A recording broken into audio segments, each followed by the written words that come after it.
فرمایا جبرائیل میرے پاس آئے، پھر انہوں نے مجھے نماز سکھائی، بس انہوں نے بسم اللہ بلند آواز سے پڑھی۔ جبکہ دوسری روایت حضرت امام علی علیہ السلام اور حضرت عمار سے ہے کہ رسول خدا صلی اللہ علیہ وآلہ وسلم فرض نمازوں میں بسم اللہ بلند آواز سے پڑھتے تھے۔ یہ دونوں روایات آپ کنز الامال جلد نمبر 4 صفحہ نمبر 209 پر ملاحظہ فرما سکتے ہیں۔ ایک اور روایت میں حضرت ابو ہریرہ روایت کرتے ہیں کہ حضرت رسول خدا صلی اللہ علیہ وسلم نمازوں میں بسم اللہ بلند آواز سے پڑھا کرتے تھے۔ یہ روایت آپ تفسیر کبیر فخر الدین رازی جلد نمبر 1 صفحہ نمبر 105 پر ملاحظہ فرما سکتے ہیں۔ جبکہ ایک اور اہل سنت عالم دین ابن عباس اور ابن عمر سے روایت کرتے ہیں کہ حضرت رسول خدا صلی اللہ علیہ وآلہ وسلم اپنے آخری وقت تک نماز میں بسم اللہ کو دونوں صورتوں میں بلند آواز سے پڑھا کرتے تھے۔ اہل سنت کتاب دار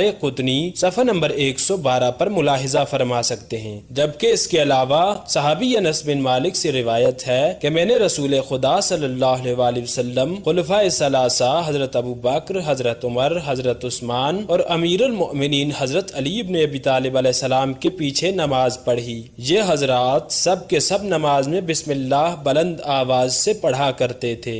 ناظرین، بسم اللہ بلند آواز سے پڑھنا سنت رسول اور عمل اصحاب رسول تھا۔ شافعی اپنی سند کے ساتھ نقل کرتے ہیں کہ ایک مرتبہ حاکم شام مدینہ آیا تو اس نے وہاں نماز پڑھائی تو بسم اللہ کو نہیں پڑھا۔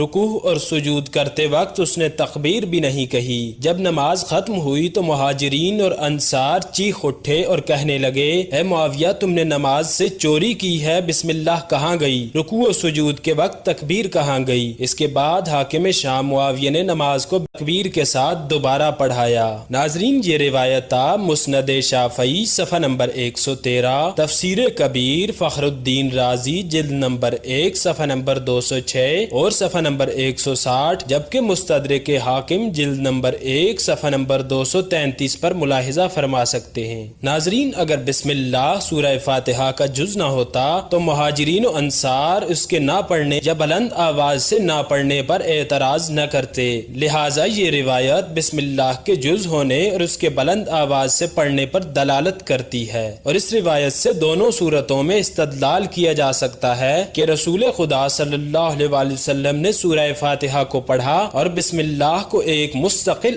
آیت شمار کیا۔ مزید امام شافعی کہتے ہیں کہ معاویہ ایک طاقتور حاکم تھا۔ اگر بسم اللہ کو بلند آواز سے پڑھنا تمام مہاجرین و انصار کے نزدیک مسلم نہ ہوتا تو وہ معاویہ کے بسم اللہ نہ پڑھنے پر اعتراض کبھی نہ کرتے۔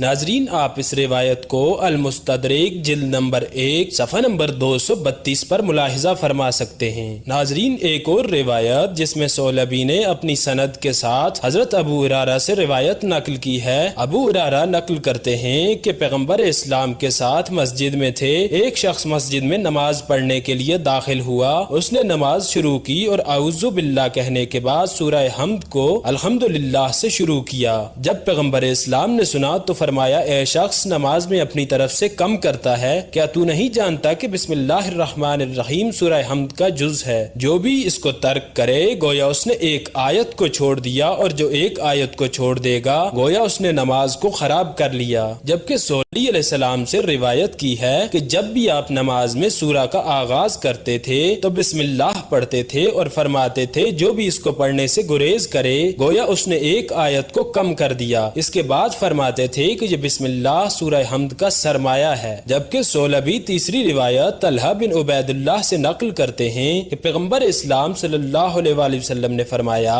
جو بھی بسم اللہ کو ترک کرے گا اس نے کتاب خدا سے ایک آیت کو ترک کر دیا، اور جو بسم اللہ الرحمن الرحیم سورہ حمد کا جز ہے جو مجھ پر بسم اللہ کے ساتھ نازل ہوئی ہے۔ ناظرین، آپ ان تین روایات کو در منصور جلد نمبر 1 صفحہ نمبر 21، کنز الامال ہندی کی جلد نمبر 2 صفحہ نمبر 298، جبکہ کنز الامال کی جلد نمبر 1 صفحہ نمبر 556 پر ملاحظہ فرما سکتے ہیں۔ جبکہ ایک اور روایت جس میں دار قطنی اور بہیقی نے اپنی سنن میں ابو ہریرہ سے نقل کی ہے کہ رسول خدا صلی اللہ علیہ وسلم وسلم نے فرمایا جب بھی سورہ حمد کو پڑھو تو بسم اللہ کو بھی پڑھو، کیونکہ یہ ام القرآن ہے، ام الکتاب اور سبع مثانی ہے، اور بسم اللہ بھی اس سورہ کی ایک آیت ہے۔ جبکہ ابو داؤد، ترمذی، دارقطنی اور بہیقی نے ابن عباس سے نقل کیا ہے کہ پیغمبر اسلام صلی اللہ علیہ وسلم اپنی نماز کو بسم اللہ سے شروع کرتے تھے۔ ناظرین، آپ ان دونوں روایات کو در منصور جلد نمبر 1 صفحہ نمبر 11، سنن الکبریٰ جلد نمبر 2 صفحہ نمبر 65، جبکہ سنن ترمذی جلد نمبر 1 صفحہ نمبر 155، سنن دارقطنی جلد نمبر 1 صفحہ نمبر 303 پر ملاحظہ فرما سکتے ہیں۔ ناظرین، تفسیر کبیر جلد نمبر 1 صفحہ نمبر 160 پر علامہ فخر الدین رازی فرماتے ہیں کہ بسم اللہ بلند آواز سے پڑھنا سنت رسول اور عمل اصحاب رسول تھا۔ مہاجرین و انصار سنت سے بخوبی واقف تھے،